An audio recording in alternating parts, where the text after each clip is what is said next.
Hello and welcome. This is Al-Qurashi. In this short video, I'm going to explain to you how to choose the right network security solution. This video is about some advices to those who are responsible for buying new network security products, such as firewalls for data centers and perimeter. First advice, don't take my words for granted. Instead, do your homework, check, analyze, and read, and get into a conclusion that works for your organization. It's all about being honest and responsible. You are responsible for network security of your organization. You come to a moment where you need to decide what is the best solution to buy to have safe and secure work environment. You come to a very crowded market with many different offers, different claims, all want you to believe in their message. There's no harm in that, we all do the same. But the main responsibility is about your ability to identify what is best according to your business needs. The typical way is to follow the common practices such as risk-based analysis to identify what are the good controls for your organization risks. So your network has vulnerabilities, and these vulnerabilities are associated with the threats, and then you will do your risk analysis and do the business impact analysis of these risks, and following to that it will come your responsibility to identify these risks and know the impact of it, then to set your security controls, processes and procedures, and then you can decide either to accept or ignore some risks, maybe to reduce some of the others by using different controls, and then also to avoid other risks, and maybe also to transfer the risk to other parties. Well, remember, security is a process, is not a checklist. A few things to follow and to make sure of is do understand the technology that is being offered to you. Don't follow the marketing messages. Do choose what works for you. Don't adapt what you are being told. Do risk-based decision. Don't buzzwords this acquisition. Don't follow the marketing buzzwords. And then always focus on white papers, the technology. Don't focus on just a brochure and some marketing stuff. And do your due diligence. Don't trust blindly. Define your needs. Very important. Build your asset inventory. Who can access what, when, and how. Then define the mandatory access. Following to that, set minimum security requirements that you need. Identify network baseline. Then comply with business and legal requirements. Then build your network security policy. Choose the solution that achieve your goals.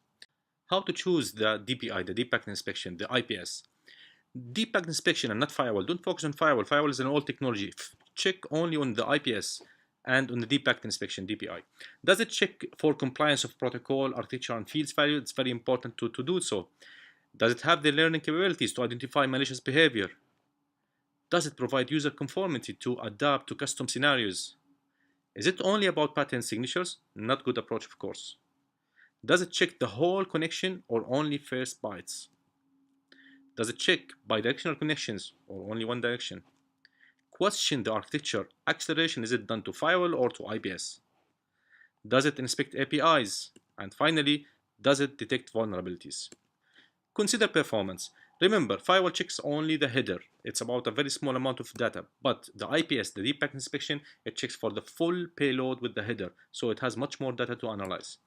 Remember also, when you check in the data sheets, you will see a very high numbers when it comes to the firewall in terms of throughput, in terms of concurrent connections and new connections per second. Everything on the firewall normally is very high.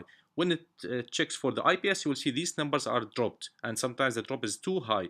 And remember, security, when it's on, it means you are speaking about IPS numbers, not the firewall.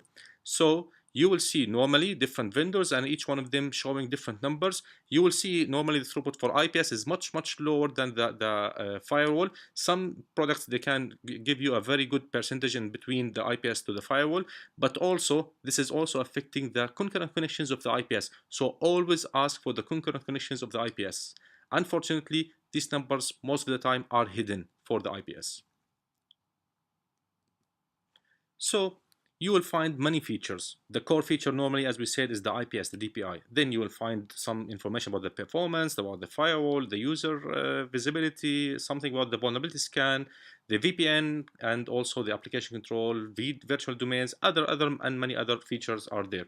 But all of these are cool, but are you going to use it? It's very important. When you are buying something for your organization, you should choose something that is according to your requirements. Don't buy something that provides you with 100 gig of throughput for your 10 meg server. This is something very important. There are many examples about the features that you may be using or not. For example, you are going to decide for the high availability. Normally people will say, okay, active is much better than active passive. Yes, it could be, but remember, Active-active means you have two appliances, two licenses. When in active-passive, you need also two appliances, but you have some special licenses. So in terms of cost, normally active-passive is less in cost. Load balancing, this is about the active-active. It's all about load balancing. And remember one thing, it's not 50-50%. It depends on the protocols. So it will be in average 20 to 80% load balancing between two appliances. Where when it comes to active-passive, it's a full synchronization of the connections. It's 100% to 100%. And then in case of failure, connections will be dropped. When it comes to the active-passive, in case of failure, connections are maintained. This is the real high availability. And there are many other examples. You can always ask us, we can explain to you the feature that you need. So remember, it's your decision to make. Make it right. You have to be honest and be responsible. And thank you for watching. I hope this video has been informative to you.